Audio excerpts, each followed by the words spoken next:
omniscient and merciful.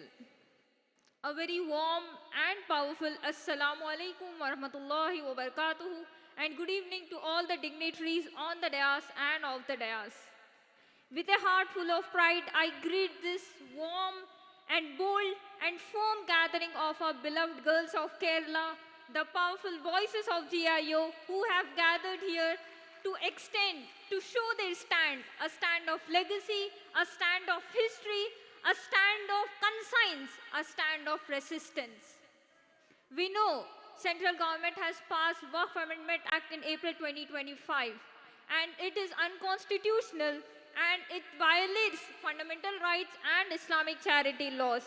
For this reason, All India Muslim Personal Law Board has launched a nationwide protest with the slogan Save Waqf, Save Constitution, and our today's rally and our gathering is a part of that nationwide movement, and we will raise our voice each and every time whenever government brings any act which is unconstitutional, we will raise our voice.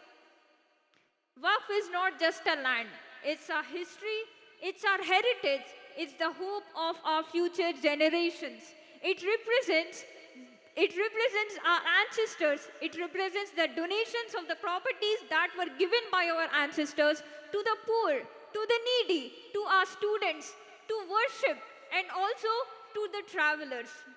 But today, as we see with the Waqf Amendment Act, this sacred trust is in threat.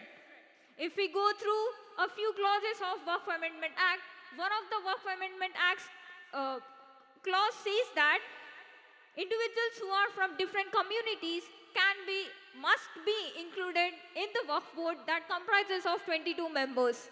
Whereas other endowment boards of other communities like Christian charitable trusts or institutions, Hindu endowment board or Sikh endowment board, these boards only consist of members of that respective community. But whereas in the Waqf board, they are trying to include people from other communities. It violates the Article 14, Article 25, Article 26 and Article 32 of the Constitution, which guarantees equality and freedom of religious communities for managing their own religious affairs, for administering their own boards and their properties. Including people from other communities in a board which is meant for Muslim community is discriminatory and unlawful. The law should be equal for all, but in this case, it doesn't seem so. Waqf, the owner of Waqf is Allah and custodian is the Muslim community. But today, another clause that is present in the Waqf Amendment Act is that only the individuals who are practicing Muslims of at least 5 years, only they can donate the property to the Waqf. What kind of a regulation is this? What if a person is not a practicing Muslim? Why can't he feed the poor? Why can't he help the needy? And what if a person is not a practicing Muslim? Why shouldn't he help the needy? And linking the acts of kindness and charity with the religious practices is completely baseless and unreasonable. For example, few years back, Supreme Court stated that Aadhaar card is not mandatory for availing government subsidies like ration and any essential services. But here, government is again bringing a regulation which says that only practicing Muslims should help the needy. What kind of regulation is this? A person who is in need, why can't he take help from a person who is not that practicing Muslim? These kind of irregular and irrational regulations are from the government just to avoid the needy. These kind of regulations never and don't serve the needy people. Another thing, these kind of examples that I have given just now, apart from these examples, there are each and every clause of this act is unconstitutional, unlawful and discriminatory to Muslims. It causes distress among Muslim community. It is utter harassment and assault. Today, being Vice President of National Federation of GIO, it is my responsibility and honor to be in front of you and say this, Kerala, you have once again lit the torch of leadership. Your voice, your, your unity, your voice echo not only in your towns, in your cities, it should come into the heart of each and every citizen of this country. Dear sisters, may this day be remembered as the turning point. This is not just a gathering. This is not just a protest. This is a vision. These are not just numbers. We have gathered here with a purpose.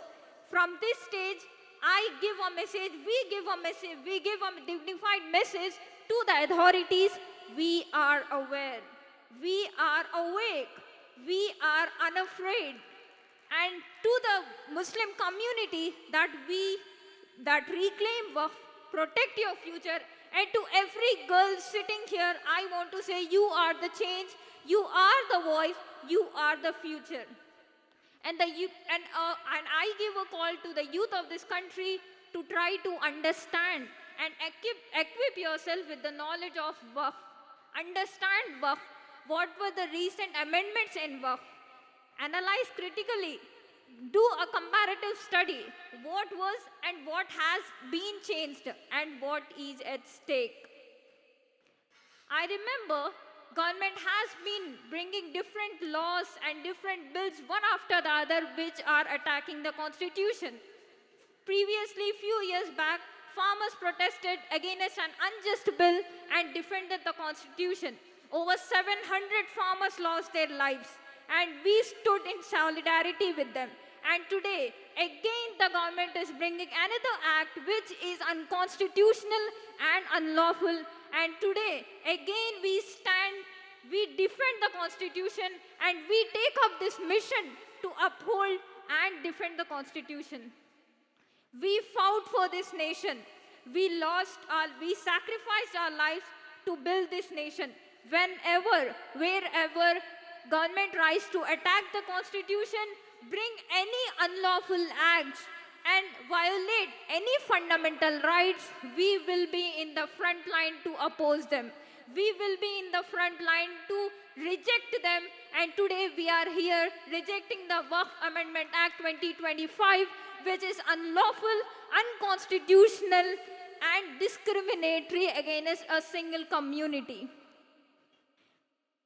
And I take this opportunity to thank Girls Islamic Organization Kerala for this invitation, and on behalf of National Federation of GIO, I appreciate Girls Islamic Organization Kerala for being the first state to organize this huge rally and gathering under the banner of Girls Islamic Organization. Last but not the least, I appreciate each and every member present here, and I hope you will go through Waqf Amendment Act and try to understand its each and every clause and try to bring an awareness in your community, in your society, in your neighborhood, in your college, in your workplace, and everywhere you go. Thank you for giving me this opportunity. Save Waqf, save Constitution.